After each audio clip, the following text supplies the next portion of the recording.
Assalamualaikum, salam sejahtera. Saya Zulfitri Yusof. Anda sedang menonton Fokus Minggu Depan.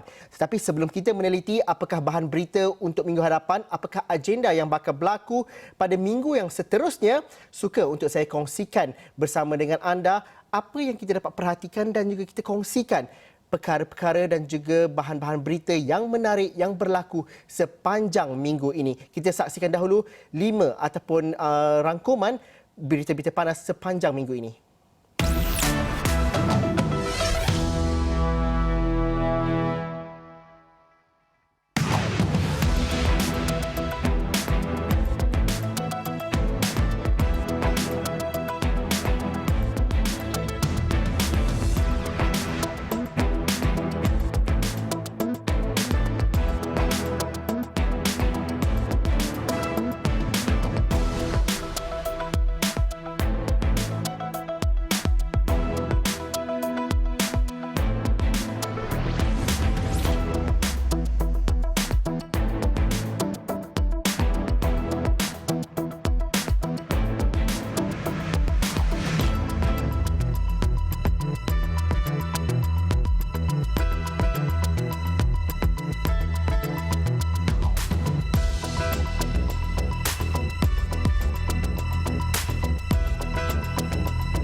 Pada minggu ini juga kerajaan mengumumkan 5 fokus dengan 20 inisiatif pemulihan dan pemerkasaan ekonomi sepanjang 2021 pada hari Rabu lepas, di mana Perdana Menteri Tan Sri Muhyiddin Yassin berkata ia memberi fokus mengawal penularan COVID-19, memacu pemulihan ekonomi, memperkukuhkan daya saing negara, melaksanakan agenda keterangkuman wilayah dan masyarakat serta mentransformasikan ekonomi.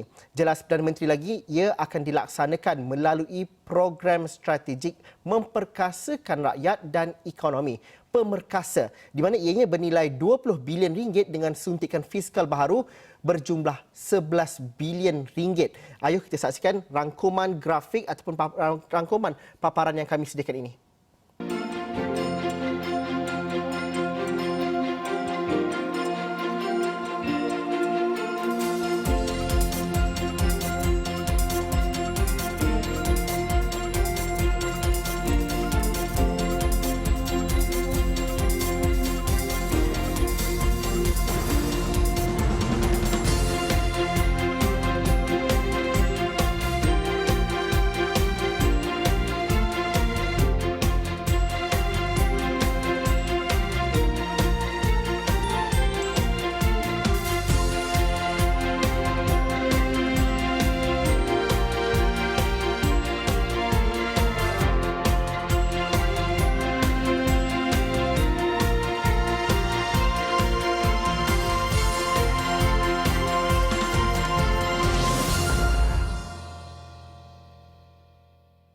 Dalam agenda pemerkasa juga, kerajaan akan meningkatkan peruntukan khusus untuk pelaksanaan vaksin COVID-19 di negara ini, dari mana ianya akan meningkat kepada 5 bilion ringgit. Selain itu, kerajaan juga telah memperuntukkan sebanyak 1.2 bilion ringgit bagi membantu 2.4 juta penerima yang hilang punca pendapatan.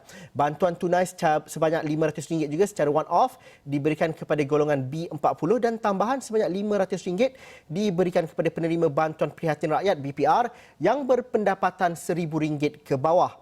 Kedua-dua kategori ini melibatkan penerima berumur 21 hingga 60 tahun dan tidak melibatkan proses pendaftaran permohonan. Kita saksikan paparan ini.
Antara perkara yang menjadi perhatian juga pada minggu ini apabila Korea Utara semalam memutuskan hubungan diplomatik dengan Malaysia selepas seorang rakyatnya yang menetap di Malaysia bakal diekstradisi ke Amerika Syarikat bagi menghadapi tuduhan pengubahan wang haram.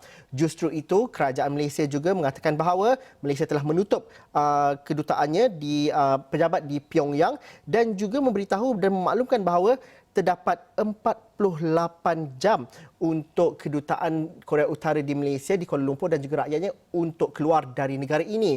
Wartawan Ridayuddin Daud berkampung di Jalan Batai, Kuala Lumpur di luar kedutaan Korea Utara sejak pagi tadi, berpanas dan juga berhujan di sebelah petang ini.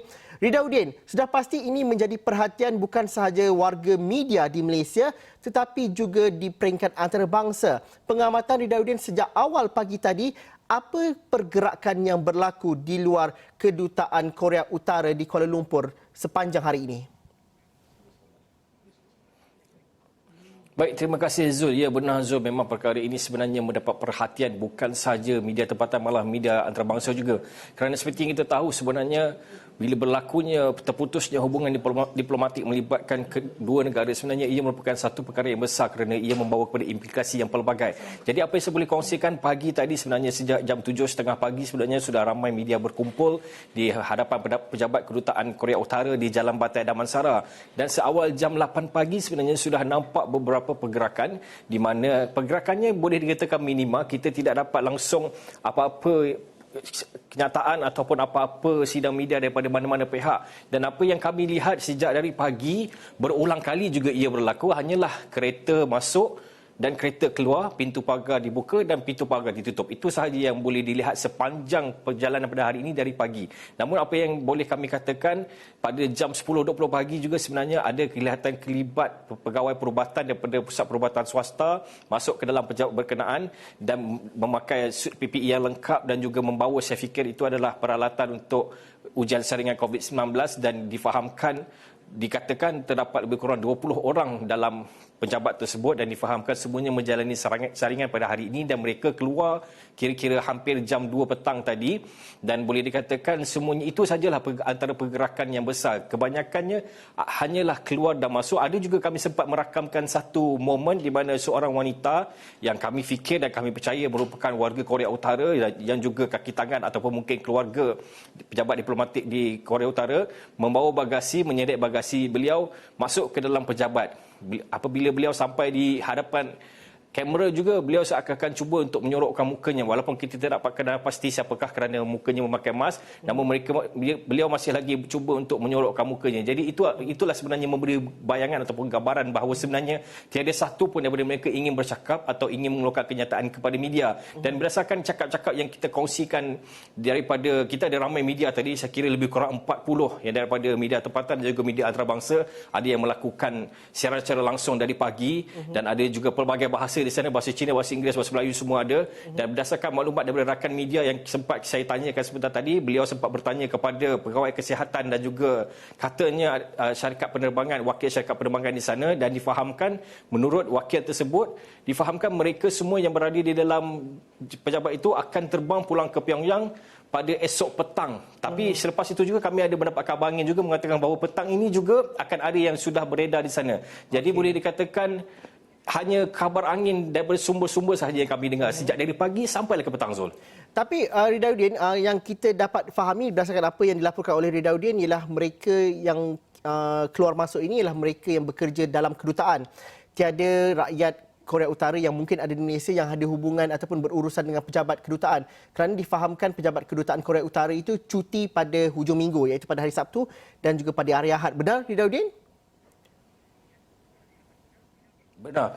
Ya, betul Zul. Memang boleh difahamkan sebenarnya hanya kaki tangan dan juga mungkin juga keluarga mereka yang berada di kawasan itu, sebab difahamkan semalam Wisma Putra juga sudah mengatakan mengarahkan untuk semua kaki tangan diplomatik dan juga tanggungan mereka untuk keluar ataupun untuk keluar dari Malaysia dalam tempoh 48 jam bermula Jumaat. Jadi boleh dikatakan sebentar tadi hanyalah kaki tangan diplomatik dan mungkin juga keluarga. Saya fikir tiada rakyat Korea Utara di situ kerana difahamkan biasanya mungkin pada hari-hari biasa Isnin hingga Jumaat mungkin kawasan itu agak sibuk, namun pada hari Sabtu dan Ahad biasanya lengang. Namun pada hari ini seperti anda tahu, disebabkan perkara ini, disebabkan putus hubungan diplomatik antara dua negara, kawasan itu menjadi tumpuan ramai dan apabila dilihatkan kenderaan di dalam bangunan itu kebanyakannya memang menggunakan nombor plat luar, bukan nombor plat Malaysia, dan hanya ada beberapa nombor plat Malaysia ketika petugas kesihatan datang, dan selepas mereka semua beredar, boleh dikatakan semuanya nombor plat asing di sana. Dan saya fahamkan setakat jam 4 petang tadi dan hingga ke 5 petang masih lagi ada beberapa orang di dalam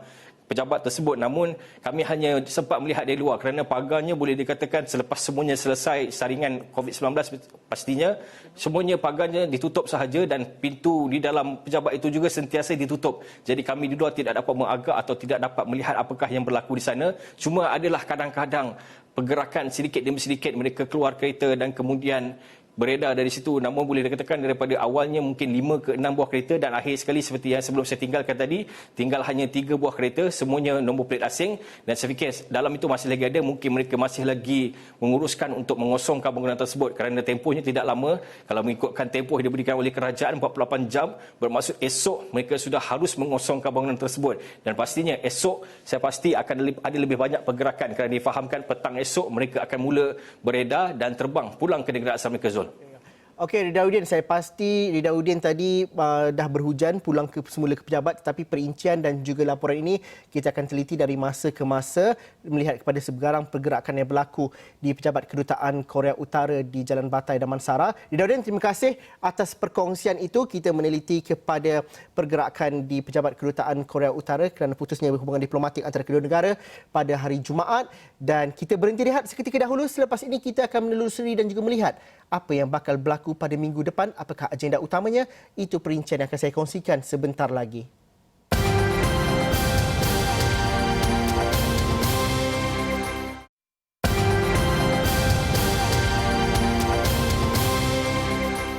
Bertemu lagi kita dalam Fokus Minggu Hadapan. Ada beberapa perkara yang cukup signifikan untuk kita lihat dalam politik negara khususnya pada minggu hadapan. Akan tetapi minggu hadapan itu mungkin saja bermula pada hari esok. Kerana kalau dilihat Perdana Menteri bakal melakukan lawatan rasmi ke negeri Sabah pada hari esok, pada petang esok. Lawatan yang cukup singkat, 21 hingga 22 Mac, tetapi cukup signifikan untuk kita lihat dalam pelbagai perspektif. Wartawan ataupun wakil Astro Awani di negeri Sabah di Kota Kinabalu, Ruzaini Zulkifli, bersama dengan kita pada jam ini. Ruzaini, ini adalah lawatan pertama Perdana Menteri ke negeri Sabah selepas pilihan raya negeri pada September lalu. Juga lawatan Perdana Menteri yang pertama selepas Sabah teruk dibadai dengan wabak COVID-19.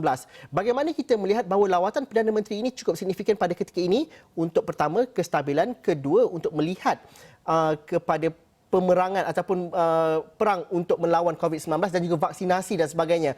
Bagaimana kita melihat perkara ini, Ruzaini? Dan apa agenda Perdana Menteri selama 2 hari di negeri Sabah ini? Ya, Zul, terima kasih sahabat saya di Kuala Lumpur. Untuk slot fokus minggu depan pada petang ini, Zul, saya ingin membawakan sedikit sebanyak progres lawatan Yang Amat Berhormat Perdana Menteri Tan Sri Muhyiddin Yassin ke Sabah, di mana kami menerima makluman beliau dijangka tiba ke lapangan terbang antarabangsa Kota Kinabalu sekitar jam 6 petang esok, dan sejurus itu sekitar jam 7.30 petang juga beliau dijangka akan mengadakan satu majlis pertemuan dengan pemimpin Gabungan Rakyat Sabah JRS di sebuah hotel terkemuka di Kota Kinabalu ini, Zul. Dan pastinya kehadiran Tan Sri Muhyiddin ke Sabah ini adalah kali pertama selepas kerajaan JRS ditubuhkan selepas kempen pilihan raya negeri yang ke-16 pada 26 September yang lalu. Dan Zul, saya ingin mengalihkan sedikit pandangan saya di mana jadual Tan Sri Muhyiddin pada keesokan harinya, iaitu pada 23 hari bulan, beliau akan mengadakan beberapa sesi town hall, dan beliau juga akan melawat pusat vaksin di Kota Kinabalu dan seterusnya akan melancarkan projek pembangunan Lokawi Resort City dan menandatangani MOU di Sabah International Convention Center sebelah petang itu, dan beliau juga dijangka akan berlepas pulang sekitar 5 ke 6 petang. Dan untuk itu juga Zul, sebenarnya tadi juga kami juga sempat menemu ramah timbalan Presiden Bersatu Malaysia, iaitu Datuk Seri Ahmad Faizal Azumu yang atau lebih besar dikenali sebagai Datuk Seri Peja, untuk mendapatkan reaksi berhubung kehadiran Perdana Menteri ke Sabah ini, di mana beliau ada juga berkongsi pendapat beliau di mana selepas tertubuhnya kerajaan JRS pada PRN yang ke-16 di Sabah yang lalu, dijangka Perdana Menteri akan membawa kabar gembira kepada rakyat Sabah. Dan untuk itu Zul dan juga penonton di rumah, kami juga ingin membawakan sedikit hasil temu ramah kami dengan beliau sebentar tadi. Kita saksikan. Saya lihat kita semua nampak keputusan itu adalah keputusan yang amat tepat, dan keadaan jangkitan COVID ini telah pun menurun dengan agak steady, dan keadaan di Sabah amat meyakinkan. Dan tiba masanya untuk Yang Amat Berhormat Perdana Menteri untuk datang ke negeri Sabah, melihat sendiri keadaan-keadaan perancangan yang sedang dibuat oleh kerajaan negeri, dan apakah perkara-perkara yang boleh kerajaan persekutuan bantu bagi mempercepatkan proses perkembangan ekonomi terutamanya di negeri Sabah ini. Jadi amat bertepatan sekali Yang Amat Berhormat Perdana Menteri datang ke Sabah pada hari esok, dan saya harap dengan lawatan ini banyak perkara di antara kerajaan negeri dan kerajaan persekutuan dapat kita selesaikan demi kebaikan rakyat secara keseluruhannya.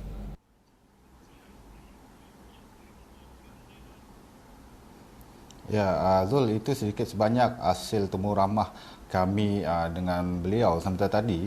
Dan selain itu juga kami juga ingin membawakan untuk fokus minggu depan ini untuk bercerita sedikit sebanyak mengenai senario politik semasa, terutamanya membabitkan kerajaan JRS di Sabah ini, di mana baru-baru ini kalau Zul dan juga penonton di rumah boleh ingat, Ketua Pembangkang merangkap Presiden PKR Datuk Seri Anwar Ibrahim telah mendedahkan dalam satu sidang medianya di Kuala Lumpur bahawa wujud satu perbincangan awal untuk coalition di antara PKR dan UMNO.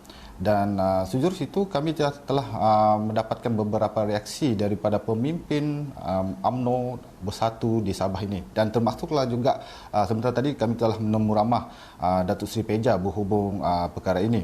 Dan saya sedikit recap, menurut Ketua Penerangan UMNO Sabah, Datuk Remy Unggi, dalam satu sesi temu ramahnya baru-baru ini, beliau telah mendedahkan UMNO Sabah mengekalkan prinsip di mana pengurusi perhubungan UMNO sebelum ini, Datuk Seri Bung Mokhtaradin, telah mendedahkan akan terus kekal mempertahankan mandat rakyat, iaitu sekaligus mempertahankan kerajaan JRS itu sendiri, kemufakatan di kalangan pemimpin-pemimpin JRS itu sendiri.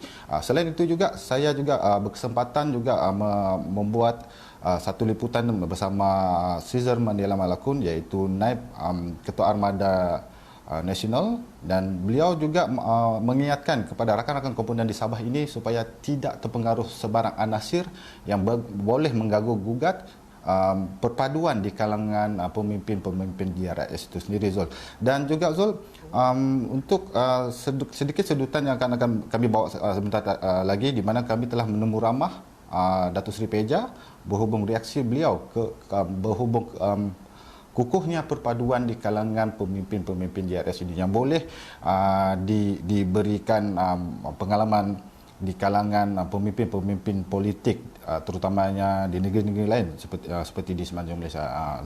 Dan untuk itu, Zul, kita kalau boleh kita bawakan sedikit hasil sedutan kami temu ramah beliau sebentar tadi. Saya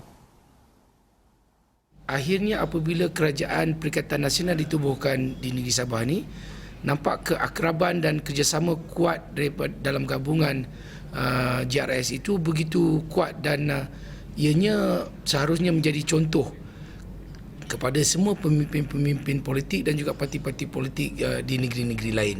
Jadi saya harap kestabilan politik yang ada di negeri Sabah ini akan terus kuat, terus kukuh, dan kami di Semenanjung seharusnya menjadikan Sabah ini sebagai satu contoh yang amat baik. Yang penting ialah dapat menunjukkan bahawa kerajaan inilah sebuah kerajaan yang ikhlas. Sesungguhnya ikhlas untuk mendapat satu perubahan yang lebih besar walaupun dalam keadaan kita hari ini dilema pandemik COVID. Jadi antara yang saya lihat ini yang penting supaya kestabilan kerajaan negeri Sabah ini dapat sentiasa distabilkan dalam apa keadaan pun, walaupun ada beberapa ancaman, walaupun ada beberapa pergolakan yang berlaku. Sememangnya semua ini boleh diatasi dengan semangat keikhlasan pada diri masing-masing. Okey, Ruzaini, sudah pasti ini adalah satu orang kata curtain raiser untuk melihat perkembangan yang menarik di Sabah, baik dalam aspek hubungan antara Kuala Lumpur dan juga di Kota Kinabalu dan juga dalam aspek politiknya. Tapi saya rasa itu satu permulaan yang baik untuk kita melihat liputan-liputan yang khususnya dari Kota Kinabalu. Terima kasih Ruzaini kerana bersama kami dalam Fokus minggu depan pada hari ini. Dari Kota Kinabalu, kita ingin melihat apakah yang bakal berlaku pada hujung minggu depan juga pada 27 dan juga 28 Mac, di mana parti Melayu terbesar UMNO bakal bersidang akan mengadakan Perhimpunan Agung UMNO 2020 secara dalam norma baharu, digabungkan hybrid secara fizikal dan juga dalam talian, dan ini adalah satu perhimpunan agung yang cukup signifikan. Ada yang mengatakan bahawa ini adalah Perhimpunan Agung UMNO menjelang PRU yang ke-15, dan bagaimanakah kepelbagaian pandangan dan juga pendapat dalam UMNO itu boleh diraikan dalam Perhimpunan Agung kali ini. Bersama saya langsung melalui Skype pada ketika inilah Dr. Mazlan Ali, penganalisis politik dari Universiti Teknologi Malaysia. Dr. Mazlan, bagaimana kita melihat PAU 2020 yang bakal berlangsung pada minggu depan adalah PAU yang cukup penting menjelang PRU yang ke-15. Adakah ada keputusan besar yang bakal diambil oleh UMNO yang boleh mencorakkan ataupun PAU kali ini dapat mengubah ataupun melihat kepada perspektif lain keputusan-keputusan yang telah dilakukan oleh MKT UMNO sebelum ini, Doktor? Ya, Zo, kita menyaksikan suasana yang begitu menarik, dan saya percaya bahawa pemerhati-pemerhati politik di Malaysia sedang menunggu-nunggu Perhimpunan Agung UMNO yang akan menjadi tumpuan penuh rakyat Malaysia. Ini berikutan perkembangan yang mutakhir ini menunjukkan di dalam UMNO sendiri telah ada fraksi-fraksi yang berbeza pandangan mereka tentang kedudukan UMNO. Di dalam Kerajaan Perikatan Nasional, adakah mereka akan membuat keputusan untuk kekal tidak bersama dengan Perikatan Nasional dalam PRU ke-15, atau adakah UMNO akan mengubah keputusan tersebut kepada bekerjasama dalam Perikatan Nasional dalam PRU ke-15 akan datang. Kita juga mendengar khabar bahawa ada rundingan di antara UMNO dan juga PKR. Ini diakui sendiri oleh beberapa pimpinan UMNO dan juga diakui sendiri oleh Datuk Seri Anwar bahawa kemungkinan-kemungkinan itu adalah perkara yang tidak pernah mereka nafikan sama sekali. Adakah UMNO di dalam Perhimpunan Agung ini akan membuat satu penjajaran semula politik? Adakah UMNO akan bersama dengan PKR atau dalam lain kata bersama dengan PH membentuk satu gabungan strategik untuk berdepan dengan PRU ke-15? Atau adakah kemungkinan fraksi yang pro kepada bersatu akan menguasai UMNO, menguasai Perhimpunan Agung pada kali ini, yang akhirnya mengekalkan UMNO di dalam Kerajaan Perikatan Nasional dan pada masa yang sama akan bekerjasama dalam PRU akan datang. Ini semua perkara yang cukup menarik, yang cukup panas, dan pada hari ini menjadi fokus kepada rakyat Malaysia. Doktor, kita melihat persoalan-persoalan itu cukup banyak, dan itu juga yang dibualkan dari kedai kopi sehinggalah ke warung-warung kopi yang mahal. Akan tetapi, ini adalah Perhimpunan Agung UMNO yang dilakukan secara hybrid dalam kebiasaan baru, tidak seperti PAU yang sebelum ini mereka berhimpun berkampung di Pusat Dagangan Dunia Putra. Jadi bagaimanakah suara kepelbagaian ini dapat diangkat? Kerana kita tahu dalam UMNO itu sendiri cukup berstruktur. Jadi agak sukar untuk kita melihat kepelbagaian pandangan dan juga keberanian itu diangkat. Tapi adakah itu bakal dijelmakan dalam PAU kali ini walaupun keterbatasan cara pengendalian Perhimpunan Agung UMNO itu?